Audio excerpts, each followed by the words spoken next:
محترم مشرانو، د روژې مبارکه آخرنۍ عشره ده او دې عشره کې د جمعې مبارکه ورځ ده او غالبا دا د دې عشرې آخرنۍ جمعه مبارکه ده. د دې ورځې ډېر قدر کول او په دې ورځ کې الله تعالی طرف ته متوجه کېدل او خاص کر دا ورځ او دا چند ورځې د الله تعالی په عباداتو کې تیرول او د خپلو ګناهو څخه مغفرت او استغفار طلبول او خپلو ګناهو څخه الله تعالی په دربار کې توبه کښل او د یو ننواتې په شکل د الله تعالی دربار کې کښېنستل او د جهنم څخه د خپل ځان دپاره د ازادۍ کوشش کول. دا د دې میاشتې دستور دی، دا د دې ورځې لایحه عمل دی. د پیغمبر علیه الصلاة والسلام حدیث مبارک چې دې میاشته کې به مسلمان 4 کاره په کثرت او په ډېر زیات شکل باندې کوي. د ټولو څخه مخکې د لا اله الا الله محمد رسول الله د کلمې ذکر کول، که ناست دی که ولاړ دی، که د قیام حالت دی که د آرام حالت دی، که یو طرف ته دی که بل طرف ته دی، نو په کثرت سره د لا اله الا الله کلمه ویل او دویم نمبر باندې په کثرت سره استغفار طلبول او د الله تعالی په دربار کې د ګناهو څخه بخښنه غوښتل او دریم په ډیرو غټو تمناګانو باندې او په ډیر شوق او عشق باندې د الله تعالی په دربار کې د جنت د حصول او د غوښتنې خواست کول او څلورم د ډیر خوف او ویرې په حالت کې او د ډیرې مایوسۍ په حالت کې او د خوف زدنۍ په حالت کې د الله تعالی د جهنم څخه پناه غوښتل. نو پیغمبر علیه الصلاة والسلام وایي چې مسلمان به په دې میاشت کې دا 4 کاره ډیر کوي. د لا اله الا الله د کلمې ذکر او په کثرت په ډیر شکل سره استغفار ویل او د الله په دربار کې د الله د جنت غوښتنه کول او د الله تعالی څخه د الله تعالی د جهنم او د قیدخانې فنا طلبول. فدې 4 کارو کې چې خاص کر 4م کار دی چې د جهنم څخه فنا غوښتل، دا ډیر قابل د توجه او زموږ او ستاسو د پاره ډیر اهم عمل دی. فدې وجه باندې ډیر زیات اهم دی چې زموږ دې طرف ته توجه ستنه چې جهنم دی چی شي، جهنم دی څنګه ځای او په جهنم کې د انسان استوګنه څنګه راځي. جهنم د یو ډیر خوفناک ځای نوم دی. موږ او تاسو د دنیا په مصروفیاتو کې داسې مشغوله او د دنیا په مصروفیاتو باندې داسې ننوتلي او د دنیا په مصروفیاتو کې داسې ډوب سوي چې په خدای په قسم د عامو انسانانو سره نه د قبر فکر، نه د جهنم فکر، نه د جهنم د عذابو فکر، نه د جهنم څخه د خلاصېدو فکر. نو په دې خاطر باندې د روژې مبارکه عشره ده او د جهنم څخه د ازادۍ ورځې دي.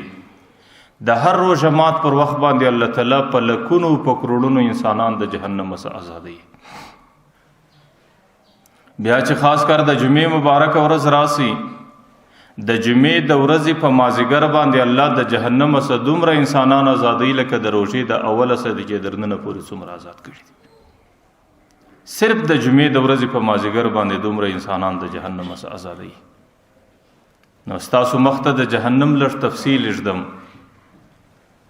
او ستاسو مخ ته د جهنم څخه د فنا غوښتلو طریقه ږدم. بیا هر سړی عاقل دی، هر سړی بالغ دی، هر سړی د ځان په ګټو او نقصان باندې ولد دی چې په کم شکل په کومه طریقه باندې یو انسان ته ممکن نو په هغه شکل د جهنم څخه پناه غوښتل. حسینا چې د روژې د رحمت عشره تیره سوه، حسینا چې د روژې د مغفرت عشره تیره سوه او داسې نه چې د روژې د عتق من النار د جهنم څخه د ازادۍ عشره دا هم دغسې را باندې تیره سي او زما استاد د جهنم څخه د ازادۍ نصیب ونسي. د پیغمبر علیه الصلاة والسلام روایات دي حضرت جبرائیل علیه السلام راغی د پیغمبر علیه السلام حضور ته. پیغمبر علیه السلام ورته جبرائیل د جهنم لږ معلومات راکړه، جهنم څنګه ځای دی، د جهنم د اور معلومات راکړه، د جهنم اور په کوم شکل باندې تیز دی. حضرت جبرائیل علیه السلام ورته د الله رسوله الله تعالی چې کله جهنم پیدا کړي نو زر کاله پای کې اور بل کې، د زر کاله اور بلې دوسر ورسته د اغي اور رنگ تک سرس. الله تعالی په خپل امر سره زر کاله دوباره بل کې، چې کله 2000 کاله غور بل سو د تیزه په خاطر د غي رنگ تک جړس. د الله په امر سره الله دریم ځل بیا زر کاله بل کې، په دې خاطر چې په دې اور کې تیزی راسي. نو 3000 کال بعد د جهنم اور د تیزی د پاره چې ولګي دی نو د جهنم د اور رنگ واستک تور دی، د تاریکی شپې په شکل دی، چې نه داغه په لمبو کې وزره کمای راځي، نه داغه په سروټ کې وزره سړواله راځي. نو پیغمبر علیه السلام ته حضرت جبرائیل علیه السلام وایي چې د جهنم هغه تیز اور دی چې هغه د تیزی د پاره الله تعالی په خپل امر سره 3000 کال بل کړی دی، او د 3000 کال وروسته د غي رنگ د تاریکی شپې په شکل سوی دی، او د 3000 کال وروسته د غي نه په لمبو کې کمای راځي، نه د غي په سکروټو کې سړواله راځي. یو بل روایت کې راځي چې الله تعالی حضرت جبرائیل علیه السلام ته وایي چې تورسه مالک د جهنم لا چې کومه فرشته د جهنم متصرفه ده او د جهنم پر اور باندې ولاړه ده، د هغې سه یو ذره اور راوه دنیا ته، چې دنیا کې حضرت آدم علیه السلام دی، د آدم علیه السلام اولاد دی، د هغې با پر د خپل اور باندې خپل اوقاتو گزاره کوي، پر هغې باندې پخلی کوي، پر هغې باندې د اوبو ګرمېدل کوي، او په هغې باندې خپل ضروریات پوره کول کوي. حضرت جبرائیل علیه السلام رالی مالک د جهنم فرشتې له ورته وایي چې یو څه اور وړم دنیا ته، چې دنیا کې حضرت آدم علیه السلام او د هغې اولاد پر هغې باندې اوقاتو ګزاره وکړي. مالک فرشته ورته وایي چې څومره اور وړې؟ نو دا ورته وایي چې د یو تمر یابس، لکه زموږ په اصطلاح کې دی ته وچه خورما، د یوې خورما مقدار چې هغه هم پر دې خپله دانه او مندکه باندې رانغښتي او وچه سوي د یوې خورما قدر اور وړم. نو هغه مالک د جهنم ورته وایي چې جبرائیل که د یوې خورما د یوې چوارې قدر اور که تا دنیا ته ورښکاره کړې، د دنیا او اسمانه او مځکې به د هغې د ګرمۍ سه ویلی سي او په تور اوبو به بدل سي او ټول به سره وبهیږي، نو بیا به حضرت آدم او د اولاد گزاره چیرې کړي؟ نو د یوې چوارې د اور دا د دنیا غرونه او اسمانونه د دنیا مځکې او درې دا برداشت نه لري. حضرت جبرائیل علیه السلام ورته وایي چې چواره پرېږده، د چوارې د مندکې د تاکۍ مقدار اور راکړه. نو هغه ورته وایي که د یوې تاکۍ مقدار اور د دنیا ته ورښکاره کړې، بیا چې د دنیا څومره زندګي ده بیا به د اسمانه سه یو څاڅکی اوبه د ګرمۍ سره تو نسي، بیا به پر مځکه باندې یوه ذره شنګشتیا راپورته نسي. نو که د یوې منده کې مقدار اور د دې دنیا ته ته ورښکاره کړې د اسمانو مځکو ته. حضرت جبرائیل علیه السلام د الله تعالی دربار کې خواست کړي یا الله څومره اور یوسم؟ نو الله تعالی ورته وایي جبرائیل یوه ذره مقداره واخ، او هغه ذره د سړوالي دپاره د دنیا په یو بې پایانه سمندر کې 80 واره غوټه کړه، چې په هغې کې سړوالی راسي، د هغې څه وروسته بیا دنیا ته راپورته کړه. حضرت جبرائیل علیه السلام د اور یوه ذره را اخي او د سړوالي په خاطر دنیا په یو بې پایانه سمندر کې 80 واره غوټه کوي، د هغې څه وروسته چې دنیا ته راوړی د دنیا پر یو عظیم او لوړ غر باندې ایږدي او د هغې په خاطر هغه غر ویلی سي، د هغې ټوله تنه، د هغې ټوله مځکه، د هغې ټوله خاوره دا په دودونو باندې بدله سي، او هغه دود ولاړ سي یا په ډبرو کې ثبت سي یا په لرګیو کې ثبت سي یا په نورو مځکه باندې ننوځي، لیکن د هغې ذرې برداشت دنیا نه لري، هغه ذره برته جهنم ته ځان ورسوي. نو نن چې زموږ او ستاسو په کورو کې کوم اور بلیږي چې هغې ته موږ یوه ذره لاس ور وړی نسو، او هغه د خپل ځان متعلق د یوې غنټې لپاره برداشتولای نس. دا د جهنم د اور صرف دود دی چې هغه یا په لرګیو نه نوتلی دی یا په کاڼو باندې نه نوتلی دی چې هغې زما او ستا مخ ته د کولې په شکل باندې پرتې دي او یا په دنیا کې سره خور سوی دی. دا د هغې جهنم د اور دود دی چې په دې دود باندې په دنیا کې تاسو وینئ په هغې باندې ډبرې په احاکو بدلیږي، په هغې باندې اوسپنې ویلیږي او په هغې باندې د دنیا ډېر درانه کارونه کیږي. نو چې کله د دود دا اثرات دي نو د هغې د جهنم د خودي اور تیزي به په کم شکل او خدا نه خواسته چې د کم نصیب استوګنه په دې جهنم کې راس او د جهنم د دې اور سره د دې سړي تعلق راسي او دې اور کې د شپه ورځ تیریږي، بیا به د هغې کم نصیبه زندگی په کم شکل باندې. دا د میلو تماشو خبرې نه دي، دا د قصو د حکایاتو د مسخرو خبرې نه دي. پر دې باندې زموږ دا ایمان دی، زموږ دا یقین دی، زموږ دا عقیده ده چې دا د جهنم اور زموږ دپاره تیار دی. چې کم سړی په دنیا کې زندگی بی احتیاط تیروي، چې کم سړی په دنیا کې زندگی په ګناو باندې ککړه تیروي او بغیر د توبې څخه د الله د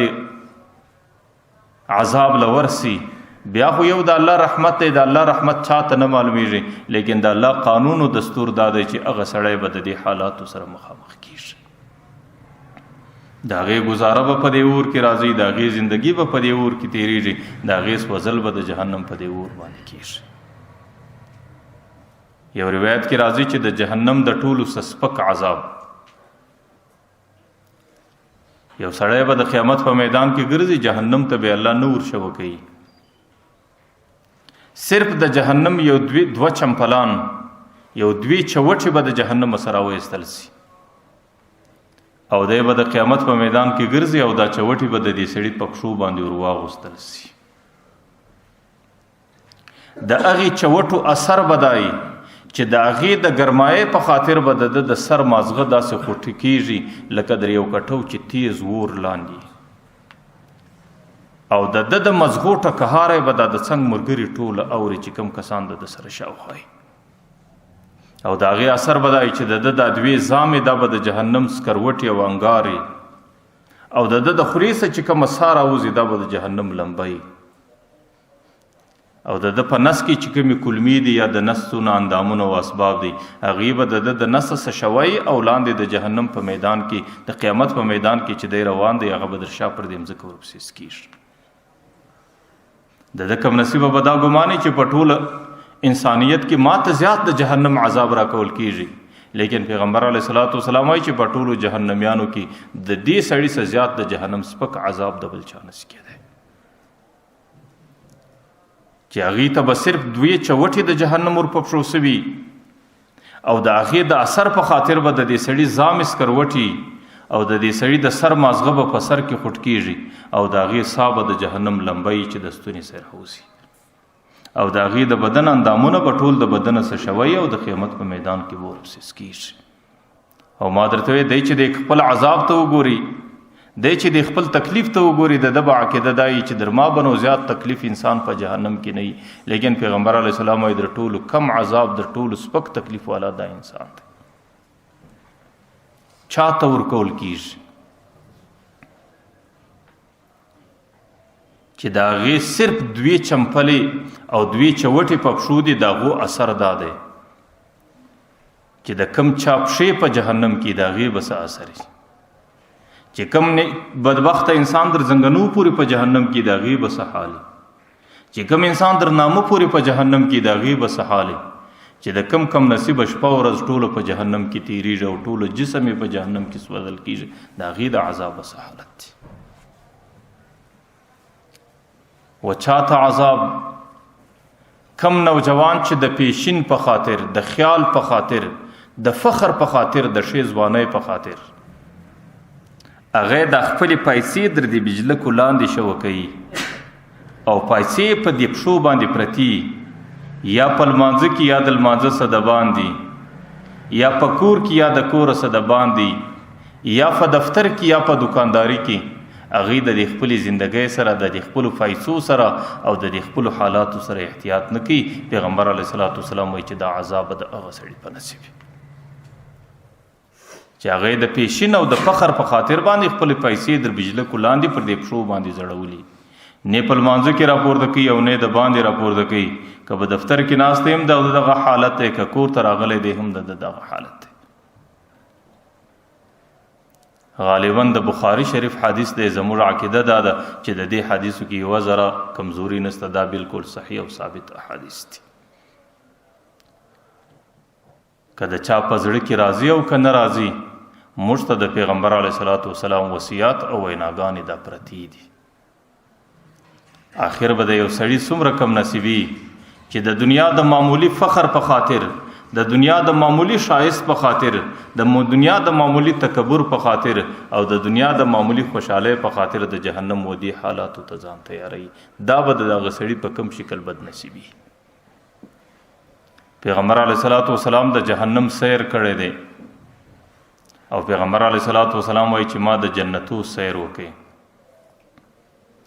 زموږ د پاره چې پیغمبر علیه صلات وسلام د جهنم څخه څومره بیرونکی انسان راغلی دی چې هغوی موږ په کوم شکل د جهنم څخه بیروي. پیغمبر علیه صلات وسلام آخر موږ ته وایي چې زما مثال داسې دی لکه یو سړی چې در دې ګریوان ونیسم او د جهنم څخه راکشوم او دی زما څخه ټالۍ وي، زما څخه ځان خلاصوي، د ماشوم بچي په شکل باندې د یو نادان انسان په شکل باندې ورزغلي ځان په جهنم کې اچي. نو زه دی د جهنم څخه خلاصوم او زه دی د جهنم څخه راګرځوم، لیکن دی په ټالیو باندې، په زور باندې، په ډیر محنت باندې، په ډیر مشقت او منډې وروي او ځان په جهنم کې اچي او ځان جهنم ته تیاروي. د هغې مثال پیغمبر علیه صلات وسلام ښکاره دا راته بیانوي چې دا روا دي، دا ناروا دي. که د دې ناروا پر لار باندې ولاړې سیده جهنم ته ځان ورسوي. دا حلال دي، دا حرام دي. که د دې حرامو پر لار باندې ولاړې جهنم ته ورسېدې. دا جایز دي، دا ناجایز دي. که د دې ناجایزو پر لار باندې ولاړې جهنم ته ورسېدې. لیکن زما استاد د زندګۍ طریقه څه ده؟ روا پرېږدو، په نارواو باندې روان یو. حلال پرېږدو، د حرامو طلبګاره یو. او جایز پرېږدو، د ناجایزو پر لار باندې منډې وهو. د هغې اخرنۍ انتها جهنم ته رسېدلې. د معمولی ضرورت په خاطر چې زما د دنیا ضرورت دی، د معمولی منصب په خاطر چې ما ته په دنیا کې دا منصب ملاویږي، د معمولی نامو و شهرت په خاطر چې زه دا نوم پیدا کوم، زه په دې شکل مشهور انسان جوړیږم، د معمولی مال و دولت په خاطر چې زما دې مال ته ضرورت دی، زما دولت ته ضرورت دی، د هغې مال و دولت په خاطر باندې ځان د جهنم دې بدترین عذاب ته ورچول، د پیغمبر سره لاس کشول او د پیغمبر سره ځان خلاصول او د پیغمبر خبره نه منل، د پیغمبر په مخالفت کې د پیغمبر پر مخالفه لار باندې تلل او جهنم ته ځان رسول. دا د انسان بدبختی او د انسان شقاوت او ضلالت دی. روایاتو کې راځي چې کله جهنم ته جهنميان راسي او ډیره زمانه په جهنم کې تیر سي، نو د ټولو سمخ کې چې دی په جهنم کې رونه سترګې را رونه کې او دی هوش راوړي، نو د دې نظر پر هغه ملائکو باندې ولګېږي چې کومې ملائکې د دې پر چوکیداری په جهنم کې مقرر دي. نو د جهنميانو اوله خبره د جهنم د ملائکو سره کېږي، ورته ادعوا ربکم یخفف عنا یوما من العذاب. تاسو د الله څه وغواړئ چې الله تعالی پر موږ باندې نن ورځ عذاب ډېر سپک کړي. تاسو د الله څخه دا خواست وغواړئ چې الله تعالی پر نن پر موږ باندې د جهنم عذاب یو څه سپک کړي. عذاب څنګه عذاب دی چې د کوم اوبو سره د دې تعلق دی؟ روایتو کې راځي چې که د هغې یوه لوټه مقدار د دنیا ته راښکاره کړي، د هغې د ګرمایۍ په خاطر به د دنیا 9 سمندره ټول په جوش کې راسي. یشوی الوجوه بئس الشراب وساءت مرتفقه. چې کله دی دې مخ ته ونسي نو دا د مخ پوستې ټوله راویلي سي، په دې اوبو کې راتوی سي. او الله تعالی وایي دا بدترین چشل دی او دا د ده دپاره بدترین د استوګنې ځای دی. چې کوم شی الله تعالی د انسان دپاره بدترین بللی، د هغې بدوالی بیا د انسان د عقل په کمپیوټر کې نه راځي. کچیرې د هغې جهنم یوه لوټه یوه خورما یوه مندکه غوندې د اور سکروټه د دنیا ته راښکاره سي نو د دنیا اوه اسمانه اوه مځکې دا به ټوله ویلې او په تورو اوبو به بدلیږي او کچیرې هغه جهنم د هغې هوا د ستنې د سپم مقدار د دنیا ته راسری سي نو بیا به په دنیا کې څوک شنه خاشه او په دنیا کې څوک باران او په دنیا کې څوک روانه چینه ونه ویني نو چې کله د هغې کم نصیبانو زندگی هغه د جهنم د دې حالاتو سره روانه نو دی به د ټولو څه مخکې د ملایکو پر نامه باندې نارې کې ادعوا ربکم یخفف عنا یوما من العذاب تاسو د الله څخه وغواړئ چې الله تعالی خو نن د عذاب یو څه راته سپک کړي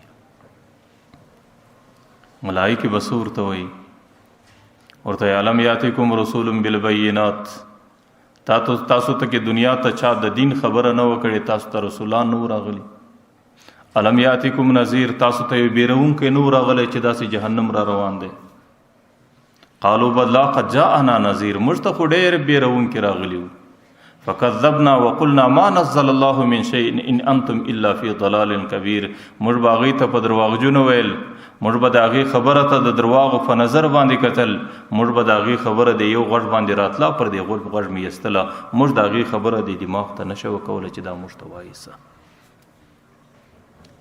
چې کله دی دا خبره وکړي نو هغه ملایک به ورته فدعوا وما دعاء الکافرین الا فی ضلال تاسو ډېر نمک حرامه انسانانو اوس په دنیا کې ستاسو ناره څوک نه اوري ستاسو ندا څوک نه اوري ستاسو فریاد څوک نه اوري فدعوا وما دعاء الکافرین الا فی ضلال ستاسو ناره او ستاسو فریاد او ستاسو استغاثه دا د ګمراهۍ پر لار باندې ځي د دې اورېدلو ته څوک تیار نه دی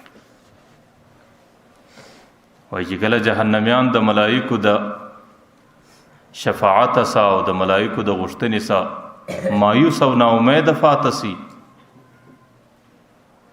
نو دویمه ناره دی د مالک پر ناره باندې کې مالک هغه فرشته ده چې د جهنم د ټولو امورو سربراه او د جهنم د ټولو امورو متصرف او د اختیار خاوند ده یا مالک یا مالک یا مالک 40 کاله مسلسل د دې ناره ده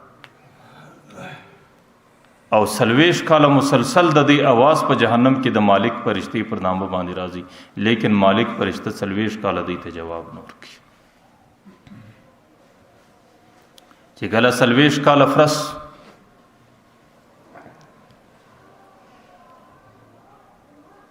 بیا به د هغې څه وروسته هغه د 40 کالو بعد جواب ورکړي تاسو څه غواړئ نو دی ورته لیقضي علینا ربک د الله څه دا خواست وکړه چې الله تعالی پر موږ د مرګ فیصله وکړي د جهنم استوګنه د جهنم عذاب د جهنم حالات دا زموږ د برداشت سوتلی دي تاسو د الله په دربار کې زموږ د پاره غوښتنه وکړئ چې الله تعالی پر موږ د مرګ فیصله وکړي هغه ورته لا بل انکم فیه ماکثون تاسو به اوس ډېره اوږده زمانه دلې تېروئ ولی ولقد جئناکم بالحق ولكن اکثرکم للحق کارهون تاسو ته ډېر حق دین راغلی او تاسو ته د دین ویناګانې راغلی وي تاسو د هغه دین و خبرو ته تیار نه واست لیکن د هغې په خاطر به تاسو نن انکم ماکثون تاسو به په جهنم کې ډېره اوږده زمانه استوګنه لرئ چې کله د مالک فرشتې څه تمه وخیږي نو دریم ځل ناره د الله تعالی پر نامه باندې کې ربنا ربنا یا ربنا او څومره زمانه به ندا کوي پیغمبر علیه الصلاۃ والسلام وایي چې د آدم علیه الصلاۃ والسلام سهونه سي د قیامت پورې د دنیا څومره ژوند دی د روایت څخه د معلومیږي د حضرت آدم علیه السلام اوس 2000 کاله کېږي او نه معلوم چې د قیامت پورې څومره زندگی نور تیریږي چې د دنیا څومره زندگی تیر سي د آدم علیه السلام سهونه سي د اخرنی انسان پورې د غمره دو چند زمانه بدای د الله پر نامه باندې ناری کوي ربنا ربنا ربنا الله تعالی به دوی ته جواب نه ورکړي په زرو کلونه به تیر سي او د دنیا د مودې مقدار به دو چند تیر سي د هغې څه وروسته به الله تعالی ورته وایي ملایکو ته تاسو دې کم نصیبو ته ووایاست چې دا څه غواړي چې کله الله تعالی د دې جواب ته تیار سي نو دی به غوښتنه کوي ربنا غلبت علينا شقوتنا وكنا قوما ضالين. یا الله موږ په دنیا کې ډېر بدبخته قوم، یا الله په دنیا کې ډېر کم نصیبه قوم، یا الله په دنیا کې ډېر نادان و نافو قوم، وكنا قوما ضالين، او موږ ډېر ګمراهان قوم. پر موږ باندې په دنیا کې بدبختی غالب و، پر موږ باندې شقاوت غالب و، پر موږ باندې بد ازلی غالب و. الله به وایي صدر سره وکم، ربنا اخرجنا منها، یا الله یو ځل مې د دې جهنم څخه وباسه، ته یو ځل موږ دنیا ته ورسو چې په دنیا کې موږ څنګه زندگی کو. فإن عدنا فإنا ظالمون، یا الله که موږ دغسې زندگی بیا شروع کړو موږ یقینا ظالمان. چې کله دوی خپله تمنا الله ته پیش کړي، یا الله د جهنم څخه مې وباسه او دنیا ته مې یو ځل ورسوه او د دنیا زندگی مې یو ځل بیا په نصیب کا، او بیا ته موږ وګوره چې موږ په دنیا کې څنګه زندگی تیرو. الله تعالی به ورته وایي اخسئوا فیها ولا تکلمون. دا د الله تعالی د دوی سره اخرنی کلام دی، د دې څه وروسته الله بیا کلام نه ورسره کوي. اخسئوا فیها، دې جهنم کې ذلیله پرېوځئ، په دې جهنم کې د ذلت او د رسوایۍ په شکل زندگی تیروئ. ولا تکلمون، د دې څه وروسته به زما پر نامو باندې کلام نه کوئ. ملائکې به دستي د الله تعالی د غصې په خاطر د الله تعالی جواب ډېر د غصې په شکل، نو ملائکې به در دې لاسو ونسي او د جهنم زنځیرونه به ور واچي، او د هغې څه وروسته به د جهنم په کوټو باندې ننباسي چې د هغې چت هم د اور سکروټه ده، د هغې دیوال هم د اور سکروټه ده، د هغې فرش هم د اور سکروټه ده. او چې کله د جهنم په کوټو باندې ننایستل، د دې خوا به دروازې ورپسې بندې کړي، او د دې به د دې کوټو څنګه اواز راوځي. قرآن کریم وایي لهم فیها زفیر و شهیق، د دې اوازونه به د زفیر و د شهیق په شکل. حیوان چې د خره شکل نو هغې چې کله یو اواز و یو ناره کوي، عربي کې د هغې د اواز اول حصې ته زفیر وایي، اخرنۍ حصې ته عربي کې شهیق وایي.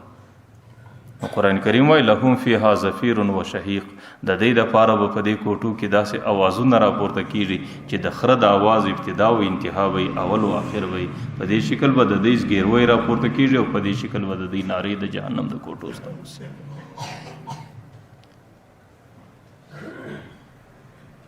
د جهنم د دې حالاتو سره د انسان مخامخ کېدل، ایا دا به د انسان څومره شقاوت و بدبختي چې هغه د دنیا د معمولی لذت و ضرورت په خاطر د جهنم دی حالاتو ته ځان تیاروي. احنف ابن قیس دا تابعی دی، د حضرت عمر رضی الله عنه شاګرد دی، او الله تعالی په ډېره لوړه پیمانه باندې علم ورکړي. حضرت عمر رضی الله عنه یو ورځ ورته وایي احنفه، د دنیا جاهل سړی څوک دی، د دنیا نادان و نافو سړی څوک دی؟ نو هغه ورته وایي د دنیا نادان سړی زما په عقیده کې دا دی چې د دنیا د معمولی لذت په خاطر، د دنیا د معمولی ضرورت په خاطر، د دنیا د معمولی شهرت په خاطر، د دنیا د معمولی منصب پیدا کولو په خاطر باندې د جهنم حالاتو ته ځان تیاروي. جهنم ته ولې تیاریږم؟ په دې خاطر چې زما ضرورت دی، زما د کور نفقه نه برابریږي، زما د عیال خرچه نه برابریږي، که زه درواغ نه ووایم، که زه سود نه وخورم، که زه رشوت نه وکم، او که زه غلطه بیعه نه وکم، که زه باطله سودا نه وکم، زما مال و دولت، زما تجارت، زما د کور چلاو نه کیږي. د معمولی ضرورت په خاطر د جهنم و دې عذابو ته ځان تیارول. حضرت عمر رضی الله عنه ورته وایي احنفه اجهل څوک دی؟ اجهل معنا دا چې ډیر جاهل، دا خو نفس نادان او بے عقل دی، نه ډیر بے عقل بیا څوک دی؟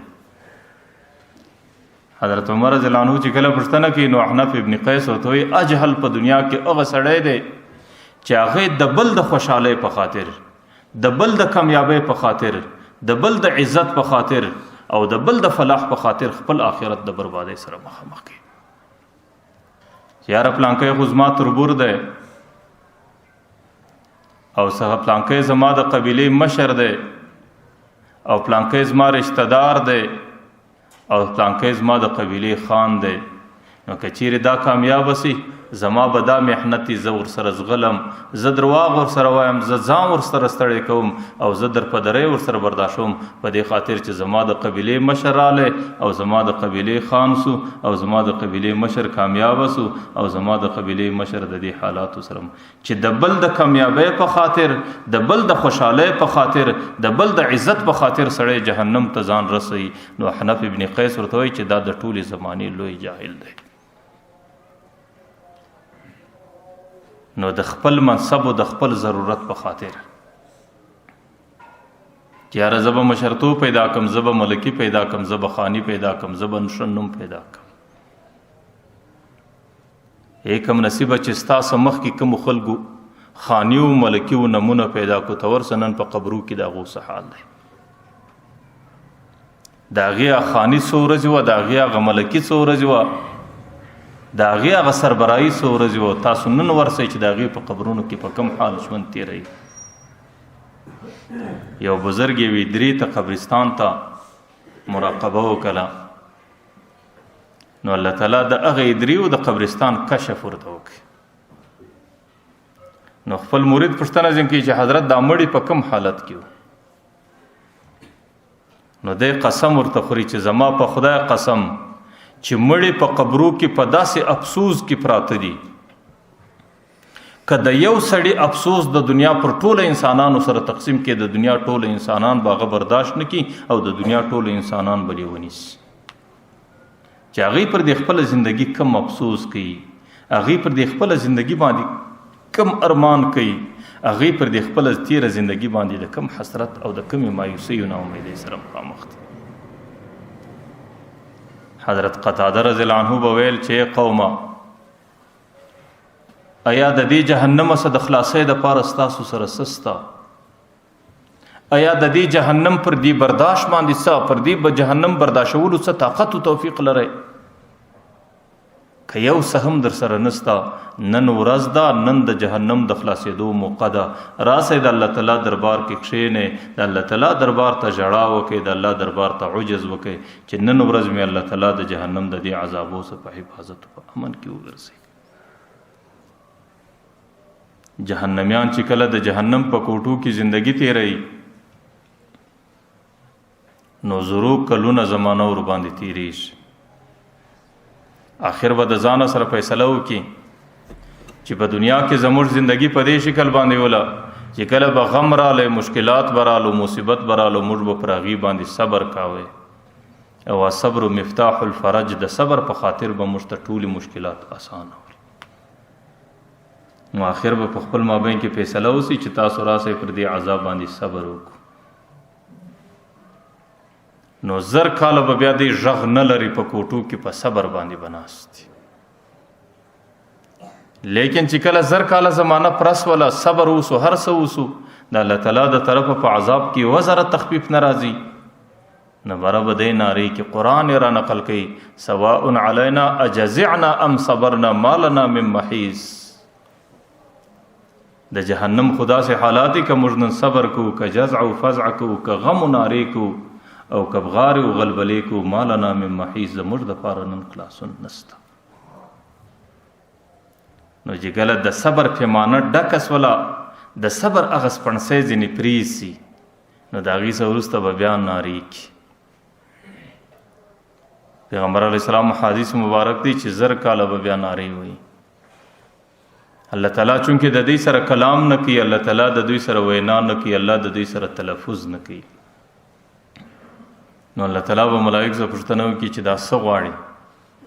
نو ملائکه ورته یا الله ته په دې باندې ښه عالم یې چې دا اوبه غواړي، د تندې څه چغې وي، د جهنم ګرمي ده، د جهنم سوځل دي، د جهنم سکروټې دي، یا الله دا انسانان تږي دي، د تندې څه بغارې وي. نو الله تعالی به د دوی پر سر باندې یو سره وریځ راولي،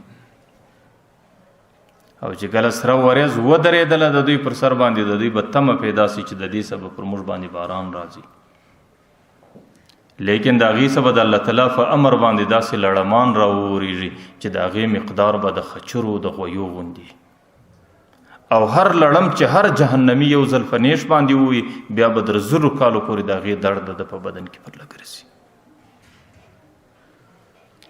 نو در زرو کال پورې به بیا په دې تکلیفو باندې اخته دي. زر کال بیا ناری کی بیا چغی کی چې دغه لړمانو درد لږ آرام سي، د هغې زهر لږ آرام سي، نو د هغې څه وروسته بیا په بغارو په نارو باندې چغې کوي. نو الله تعالی بیا د فرشتو څخه پوښتنه کوي چې څه غواړي؟ هغوی ورته یا الله ستا په علم کې هر څه شته چې دا خلک تږي دي، باران غوښتنه کوي. نو دې ځل باندې به د سرې ورېځې پر ځای د دوی پر سر باندې توره ورېځ راسي، او په توره ورېځ کې عام طور باران راځي. نو دوی به باران ته ډېر خوشبینه وي چې اوس به باران را باندې راځي، هوا به را باندې خنکه کېږي او د اوبو په شکل به زموږ اوبېدل کېږي. لیکن د هغې بارانه څه به پر دوی باندې بدترین اژدها ماران را وورېږي چې د هر مار په چیچلو باندې، د هر مار په خوړلو باندې د دوی په بدن کې درد او تکلیف زر کاله بیا پر لګرځي. الله څه وایي؟ زدناهم عذابا فوق العذاب. یو عذاب به ختم سوی نه بل برازي، بل به ختم سوی نه بل برازي، بل به ختم سوی نه بل برازي. ولی برازي؟ بما كانوا يفسدون. ځکه دنیا کې ګناه کوله، په دنیا کې کفر کاوه او په دنیا کې ناروا کوله. نو په دې خاطر زموږ او ستاسو مخ ته د الله تعالی قید خانه جهنم پروت دی. او پیغمبر علیه الصلاۃ والسلام خپل امت ته دا وایي چې د دې جهنم څخه د آزادۍ دپاره په کال 12 میاشتې کې بهترینې ورځې دا د روژې ورځې دي، او په ټوله روژه کې بیا بهترینه عشره اخرنۍ عشره ده، او په ټوله عشره کې بیا بهترینه ورځ جمعه ده، او په ټوله جمعې ورځ کې بهترین وخت د جمعې د ورځې مازدیګر دی. چې په دې ګړي کې یو بنده د الله تعالی سره صلح وکړي او د الله په دربار کې د خپلو نافرمانیو څخه توبه وکاږي، نو بیا خو د دې روژه مات پر وخت الله تعالی په اربونو په کروڑونو انسانان د جهنم څخه آزادوي. بیا به هغه نیکبخته انسان چې د هغې نوم به په هغه انسانانو کې راځي چې د هغې ازادي به د جهنم څخه د مازدیګر په وخت باندې کېږي.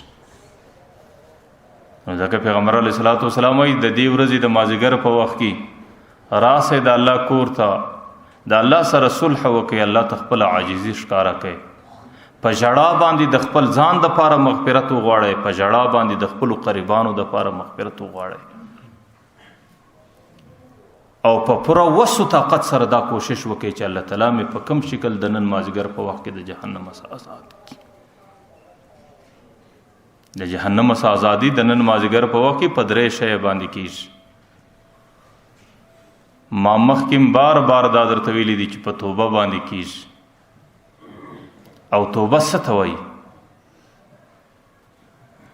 اول شرط د توبې دا دی ان یخلع عن المعصیه، ګناه به ځای پر ځای پرېښول. چې په کومه ګناه اخته یې نن به د الله سره دا فیصله کوي چې الله چې راسه وسوه بس ډېره راسه وسوه، د دې بعد یې نه کوو. او دویم چې څومره په تیره زمانه کې درته سوې ده درسه سوې ده وان یندم علیها، پر هغې به پښیماني ښکاره کوي. الله ته به ژړا کوي چې الله چې تیره څومره راسه وسوله پر هغې باندې پښیمانه یم. او دریم د الله سره به کلکه فیصله دا کوي چې د دې بعد به زه دې ګناه له نه ورځم. چې کله د توبې دې حقیقت ته وګورو او پر دې خپل ځان او پر دې خپله معاشره باندې نظر سره وګرځو، نو موږ او تاسو در اوسه پورې هغه کم نصیبه خلک چې در اوسه پورې موږ د روژې د رحمت عشره تېره سوه، د مغفرت عشره تېره سوه، او د عتق من النار عشره نیمۍ ته راورسېده، لیکن در اوسه پورې موږ د خپل ځان دپاره د ګناه کبیره وسله توبه نه وکړله. نو بیا به زموږ عتق من النار د جهنم څخه ازادي په کم شکلي، زموږ د قریبانو ازادي به په کم شکلي، زموږ روژه و آخرنۍ عشره به په کم شکلي. زه دې نوجوانانو ته وایم چې د کم چا په لاس کې موبایل دی، چې د کم چا په لاس کې ډرامې دي، چې د کم چا په لاس باندې تصویرونه او فحاشۍ دي، نو د روژې څخه مخکې د ده ډرامې کتل او د ده فلمونه کتلو، د روژې په دوران کې که سهار دی که ماښام دی هم دی کم نصیبه په اخته دی، او د اختر در ورځې پورې دا ترتیب روان دی. بیا د ده توبه په کم شکل، د ده روژه په کم شکل. ما درته پیغمبر علیه الصلاۃ والسلام خوای چې کم سړی په روزه کې ګناه نه سي پرې شوی نو هغه دی خورکو او بوم نه پرېږدي ځکه خورکو او پرې شول کې هم څه فائدہ نشته. ځکه پیغمبر وايي کم من صائم ليس من صيامه الا ظمأ. ډېر انسانان کم نصیب داسي چې په روزه کې د تند بغیر بل څه ور باندې تیر نشي، بس تند او تند تیر سو هغه تند د الله په دربار کې څه قدر او قیمت پیدا نه کوي. نو که زما او ستا په لاس کې دا په حاشیو بې حیایي ده، د روژې څه مخکې هم په اخته وو، په روژه کې هم په اخته یو، اوس هم په اخته یو، بیا مې هم د پرېښولو اراده ورته نسته. نو زما او ستا توبه نسته، او چې توبه نسته زما او ستا مغفرت نسته، چې مغفرت نسته زما او ستا ازادي به د جهنم څخه په کم شي. بعضې نوجوانان په دې تخیل او تکبر کې راغلي چې د هغې پیشین ته وګورې، دت غریب ته د خپل ځان ډېر ښه ځوان ور معلومېږي، د هغې فایڅې پر دې بجلکو باندې پرتې، د هغې تګ د تخیل په شکل، د تکبر په شکل. نو دا ګناه کبیره ده، او دا ګناه کبیره د روژې څخه مخکې هم روانه او په روژه کې هم روانه او د دې څخه وروسته دې هم د پرېښولو اراده ورته نه ده.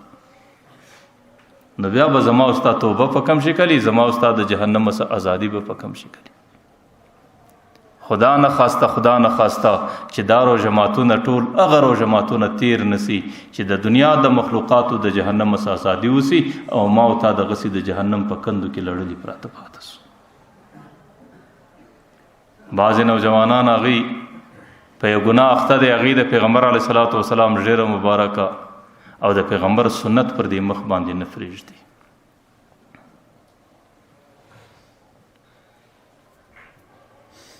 د روژې څخه مخکې په ګناه باندې ککړ، د روژې څخه وروسته په ګناه باندې ککړ، او په روژه کې په دغه مرض باندې اخته او چې اختر رالی بیا خو د وختي صلاح اراده ورته کړې ده، بیا به د هغې کم نصیبه توبه په کم شکل باندې. که نن چاته ووایه چې یاره دا ګناه کبیره ده، دا سنت نه دی، دا واجب دی. 1,40,000 زیاتو کم پیغمبران راغلي دي، در اوسه ډېر خریلی نه دی کې راغلی. 1,15,000 زیات د پیغمبر صحابه کرام راغلي دي، در اوسه ډېر خریلی نه دی کې راغلی. او پیغمبر علیه الصلاۃ والسلام خو وایي چې من لم یاخذ من شاربه فلیس منا، چې کم سړی بریتونه نه کشني کوي او ږیره نه پرېږدي هغه زما په امت کې نه بلل کېږي. نو دی بیا هم دا وایي چې یاره دا به ګناه کبیره نه وي، نو ګرڅه به دا ګناه کبیره پر تا باندې اثر کله کوي. نو بیا خو ستا ټوله زندګي ګناه کبیره نه ده، بیا خو نعوذ بالله چې ته د ډېرو لیکو واورې ته وایه دا به ګناه کبیره نه وي. علماو لیکلي دي چې کم سړی د ږیرې خریلو په مرض باندې اخته دی، اول خو لا یجد شفاعه، د پیغمبر د شفاعت مستحق نه دی. پیغمبر علیه الصلاۃ والسلام د قیامت په میدان کې شفاعت نه کوي. چې کله د پیغمبر دربار ته راسي شفاعت امید ښکاره کوي، پیغمبر علیه السلام ورته وایي ته زما په امت کې نه یې، دی به چیغې کړي، هغه به ورته وایي چې زما د امت شکل زما او زما شکل ستا نه دی. لا یجد شفاعه، د پیغمبر د شفاعت مستحق نه دی. کم نصیب و چې د پیغمبر شفاعت لا هم نه عمل میسه دی. یار دی خپل عمل ته وګورو، او خدا نه خواسته د پیغمبر د شفاعت څخه محروم و بې نصیبه پاته سو. آخر که زما او ستا جهنم مقدر نه د چا به مقدر. ولا یشرب من حوضی، چې کم سړی په دې مرض باندې اخته دی هغې د پیغمبر د حوض کوثر څخه نشي کولی. ويعذب في قبره، دا غي د پاره د جهنم په اولنۍ مقدارو کې قبر عذاب زید. او يبعث الله نکرا ومنکرا في غضب، چې قبر ته ورله نکر او منکر چې ورل راځي چې د دې رنگ او شکل ته وګوري، هغه ورته ډېر د غصې په شکل، هغه ډېر د عذاب په شکل ورته ګوري. نو زه خو دا وایم چې د پیغمبر د شفاعت څخه محروم کېدل دي، د پیغمبر د حوض کوثر څخه محروم کېدل دي، او د عذاب قبر د عذاب سره مخامخ کېدل دي، او د قبر په دورانیه کې د نکر او منکر د غصې او د غضب سره مخامخ کېدل دي. اوس کې ته ګناه بولې نو ستا رایه ده، او کې ته ګناه نه بولې هم ستا رایه ده.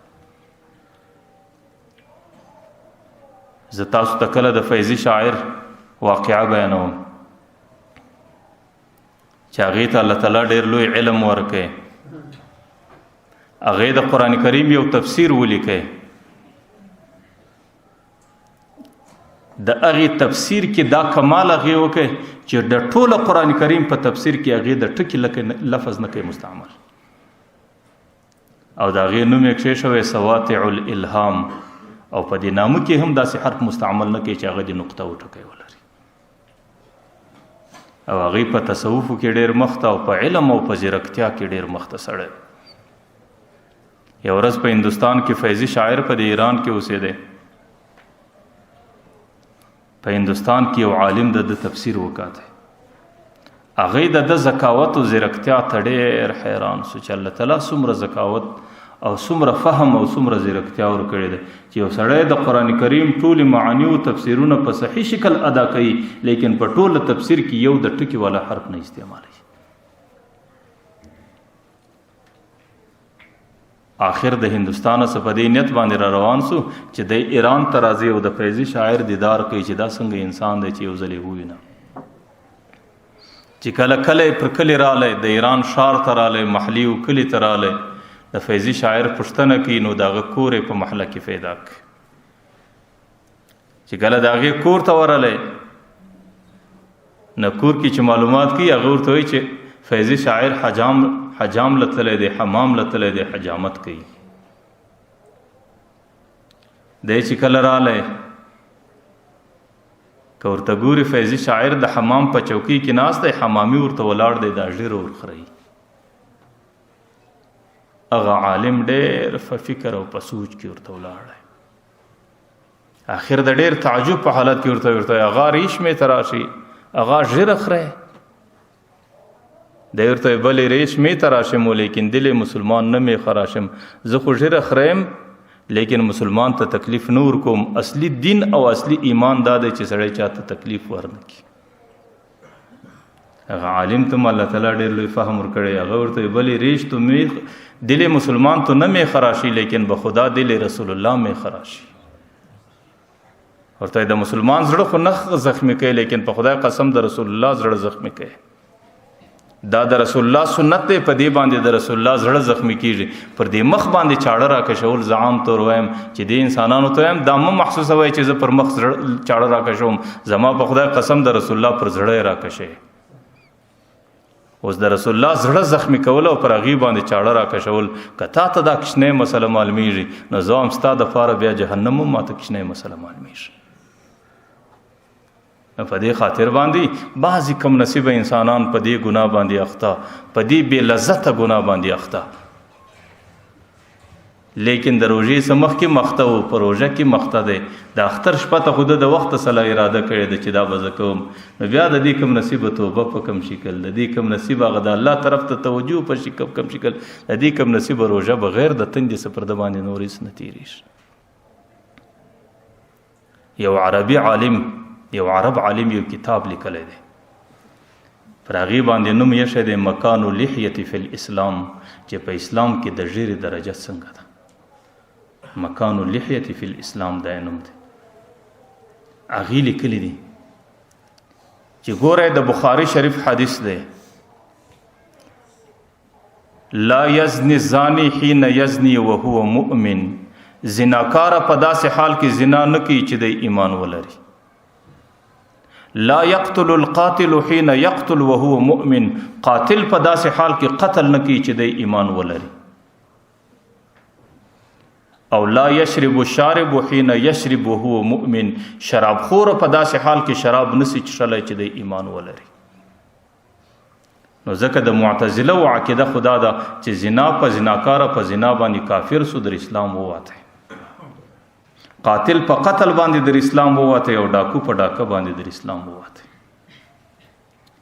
لیکن زموږ د اهل سنت والجماعت عقیده دا ده چې په دې ګناو باندې سړی د اسلام در دایره نه وځي، سړی مسلمان فاته دی.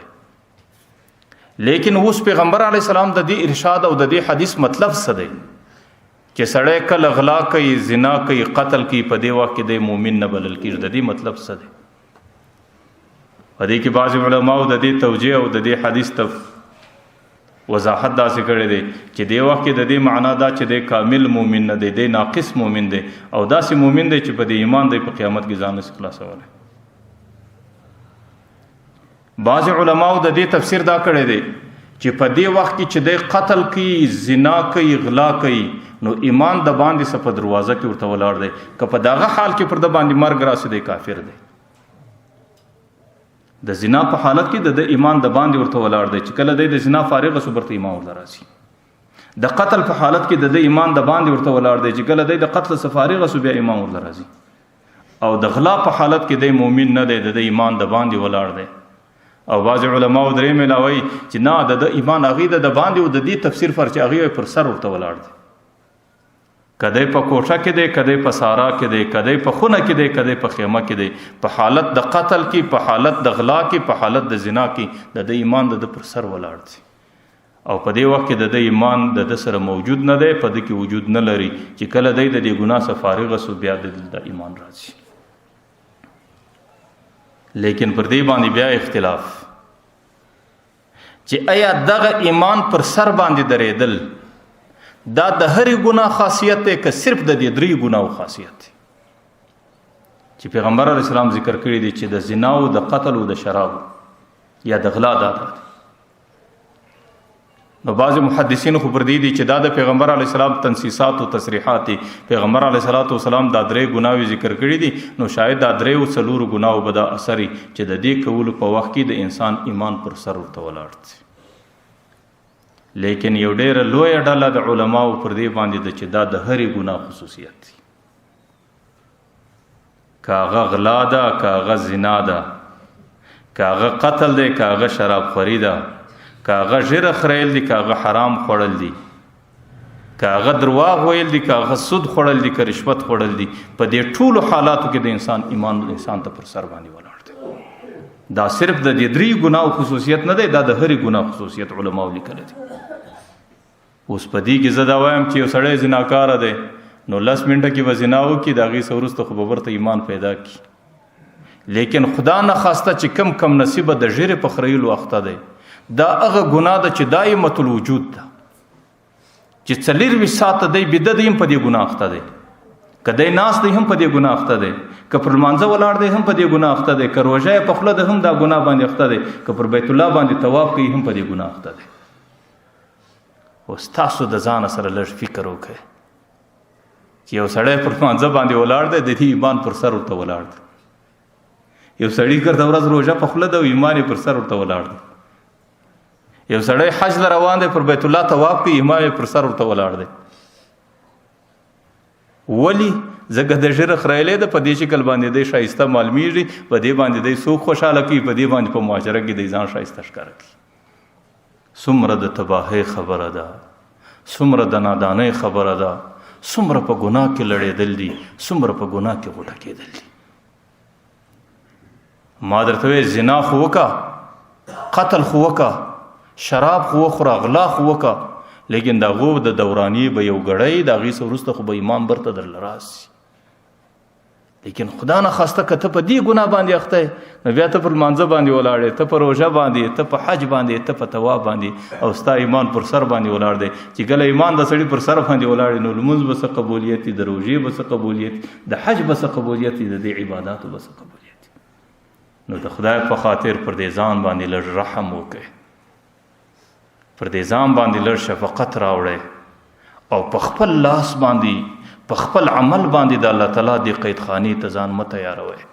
چې پیغمبر علیه السلام وایي زه مې د قیدخانې سره کشوم او تاسو په ټالۍ قیدخانې ته ورغلی.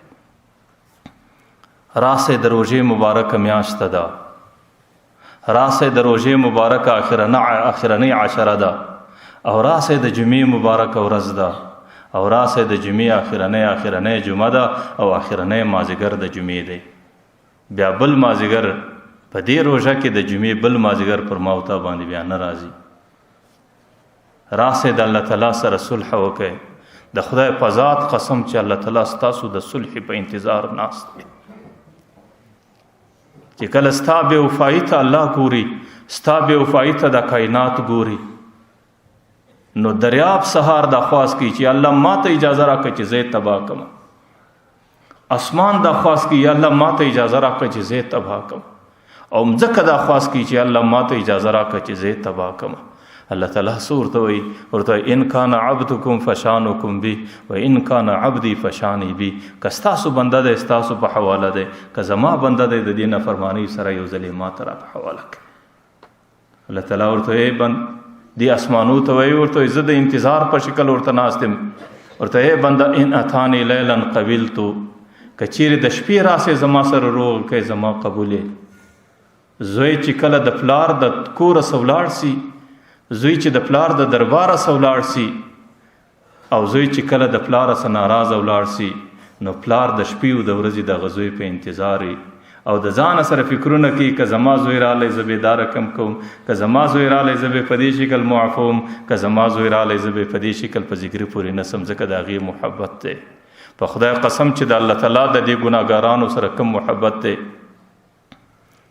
یا داود لو یعلم المذنبون ماذا علی، که دا ګناهګاران په دې خبر سي چې زما د دوی سره څومره محبت دی، لتقطعت اوصالهم، دا د بدن جوړونه به د ډېر شوق زله پریسي چې زموږ رب زموږ سره څومره محبت لري.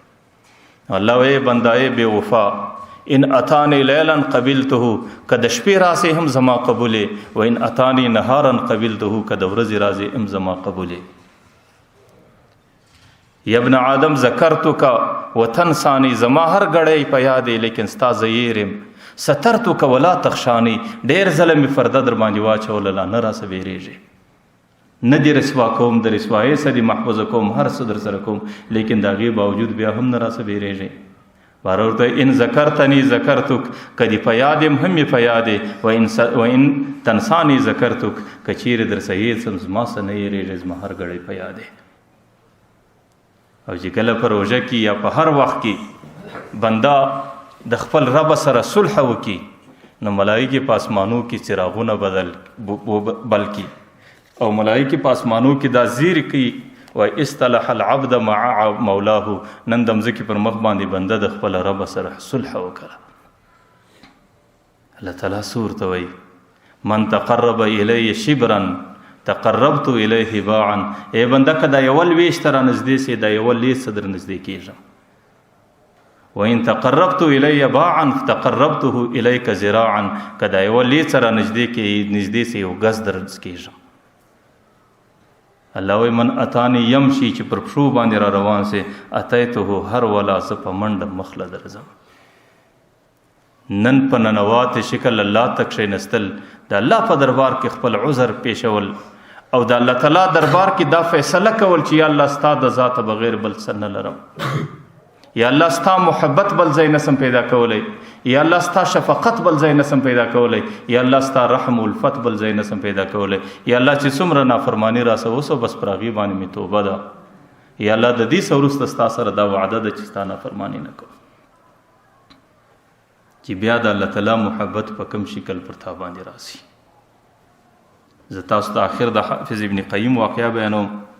حافظ ابن قیم کله وایي چې زه د بغداد په ښار کې په یو کوڅه کې ولاړ یم، د خپل شغل و مصروفیت پر طرف باندې روان یم، یو مور د هغې بچي ته په غصه باندې ده، هغې د دروازې سره وایستی، د کور د دروازه یې خلاصه که کوڅې ته دروازه ده، او هغې ته یې پر دې سر باندې څو صافیړې ورکړې، د کوره سې پورې وایي دننه دروازه ورته بنده کړه. نو حافظ ابن قیم وایي زه ورته ودرېدم چې الله تعالی څه ننداره پېښوي. هغه بچی لږ روان سو، یو ساعتکۍ یې وژړل، د کور دروازه ته ولاړ دی چې یو ساعتکۍ یې وژړل، باره د کوره سه روان سو، د کوڅې در یو کونج ولاړ دی، او د کوڅې په کونج کې شاوخوا وکتل، یو ساعتکۍ ډېر حیران و پریشان ولاړ دی. دوباره د ګرمۍ زمانه د برته رالی د کور دروازې ته ودرېدی، او چونکې مور دروازه نه خلاصېږي، ډېر یې وژړل، باره د دې دروازې پر چوکاټ باندې پروت دی، بید سوی دی. یو ساعتکۍ بعد مور دروازه خلاصه کړه، که ګوري بچی بیده دی، د مور غوسه لا نه ده سړه سوې، باره یې 2 صافیړې نور ووایي ته بیا زما کور ته راغلې. دی اخر په دې ژړا کې ورته مور یوه خبره کو، زما د خبرې یوې خبرې اورېدنه وکړه، د هغې څه وروسته بیا زه کور هم پرېږدم، هر څه پرېږدم. مور ورته څه خبره راته کوې؟